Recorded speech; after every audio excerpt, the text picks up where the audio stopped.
Alors dans cette vidéo, je voudrais m'intéresser un peu plus à la notion d'en-tête et de pied de page, que je vais repréciser tout de suite. On va voir ce que c'est qu'une page dans Word. Voilà, donc si je dézoome pour avoir une vue globale de ma page, la voici. Nous voyons que nous avons le corps de la page qui se trouve ici au centre, qui va contenir la majeure partie de l'information, et que vous avez un en-tête en haut de la page et une section pied de page en bas de la page. La section pied de page, elle peut contenir, comme ici, le numéro de la page. Elle peut contenir n'importe quel autre dessin. Alors en en-tête ou en pied de page, le but de l'en-tête et de pied de page, c'est de mettre de l'information qui va se répéter tout au long de la section, ou alors qui va se répéter tout au long de la brochure. Si par exemple vous voulez mettre un logo, vous faites un rapport pour une entreprise et vous voulez mettre le logo de votre entreprise de manière répétitive sur toutes les pages, eh bien vous pouvez très bien le mettre en en-tête ou alors en pied de page. Si par exemple ici je me rends sur l'en-tête et que j'insère une image qui va être mon logo, alors je vais prendre n'importe quelle image que je vais avoir en magasin, et je vais pouvoir l'insérer dans l'en-tête et elle va apparaître sur absolument toutes les pages de ma section. Voilà, donc là j'ai décidé d'insérer l'image du koala, la voici. Alors évidemment c'est beaucoup trop grand, je peux la redimensionner. Voilà, je la redimensionne et je peux, si je change son habillage, vous avez ici l'onglet qui permet de changer son habillage, et je vais par exemple la mettre devant le texte. Voilà, je peux la déplacer en dehors de la section en-tête, mais comme je l'ai créée dans l'en-tête, même si je la déplace en dehors, même si je la mets là, eh bien Word va considérer qu'elle fait partie de l'en-tête. Donc voilà, je peux sortir un petit peu des limites de l'en-tête. Si je la mets un petit peu en dehors de l'en-tête et que j'ai peur que le texte rentre dedans, je peux sélectionner un habillage encadré, ou alors je peux définir mes marges. Tiens, je vais sélectionner un habillage encadré, voilà, et je vais avoir donc cette petite tête de koala dont on imagine que c'est le logo de mon entreprise, qui va se répéter dans toutes les pages de la section 2, et si je change de section, si je passe à la section 3, etc., tant que je lui ai pas dit de ne pas la répéter, la tête de koala va se répéter. Alors comme j'avais une section 1 dans laquelle je n'ai pas dit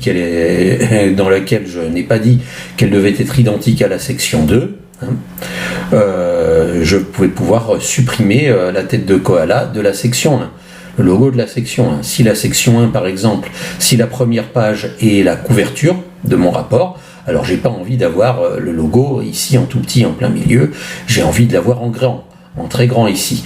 Donc je vais le supprimer d'ici. Comment faire pour le supprimer d'ici? Si je le supprime d'ici comme ça maintenant en appuyant sur supprimer, eh bien ça va le supprimer aussi de la section 2. D'accord? Donc voilà, je vais le remettre. Si je veux le supprimer, je dois dire que mon en-tête de la section 2 n'est pas identique au précédent. Donc vous voyez, il y a marqué ici identique au précédent, je dois le supprimer. Alors comment je fais? Je vais dans l'onglet en-tête et pied de page, ici. Je me mets dans l'en-tête. Et vous voyez, lié au précédent apparaît grisé. Il faut le décocher comme ceci. Comme ça, l'en-tête de la section 2 n'est pas le même que l'en-tête de la section 1. Et donc si je supprime le koala de l'en-tête de la section 1, eh bien, il ne sera pas supprimé à la section 2. Voilà, c'est un petit peu comme la numérotation des pages que j'ai décrite dans une autre vidéo. Il faut soit les en-têtes sont liées aux en-têtes précédentes, et donc ce qui va se passer dans les uns va se passer aussi dans les autres, soit ils ne sont pas liés, et à ce moment-là, vous pouvez mettre des choses sur les en-têtes d'une section que vous ne mettez pas sur les en-têtes d'autres sections. Évidemment, si vous voulez que les en-têtes soient différents, il faut changer de section en changeant de page, c'est-à-dire en allant sur mise en page. Saut de page, saut de section, page suivante. Voilà. Là, il est grisé parce que j'étais encore dans l'en-tête. Si je sors de l'en-tête, voilà, saut de page, saut de section, page suivante. Ça vous sert à changer de section pour pouvoir commencer quelque chose de totalement différent, avec un design totalement différent. Alors là, vous voyez, donc j'ai ici, donc une page de couverture où il y a pour l'instant rien, et une page qui va commencer à contenir le contenu de mon rapport, dans laquelle j'ai un en-tête, et un numéro de page que je n'ai pas sur la page de couverture. Par exemple, là, je peux insérer, si j'insère un autre saut de page, ici, insertion page, saut de page, et bien je vais voir que sur la page 3 qui vient d'apparaître, eh bien j'aurai aussi mon petit koala que j'aurai donc sur toutes les pages jusqu'à ce que j'en décide autrement, sauf sur la page de couverture. Sur la page de couverture, si c'est la couverture de mon rapport, alors j'ai peut-être envie d'avoir cette image-là, mais en un peu plus grand. C'est-à-dire que je ne la mets pas ni dans l'entête ni dans le pied de page, je la mets au milieu du rapport, je la sélectionne pour être derrière le texte peut-être, et vous voyez qu'elle apparaît en première page en plein milieu du rapport, ou je peux en plein milieu de la couverture, où je peux la centrer, ce qui sera un petit peu mieux. Ça donne déjà à notre rapport une teinte un tout petit peu plus professionnelle, mais comme vous le voyez, il reste encore du chemin à parcourir.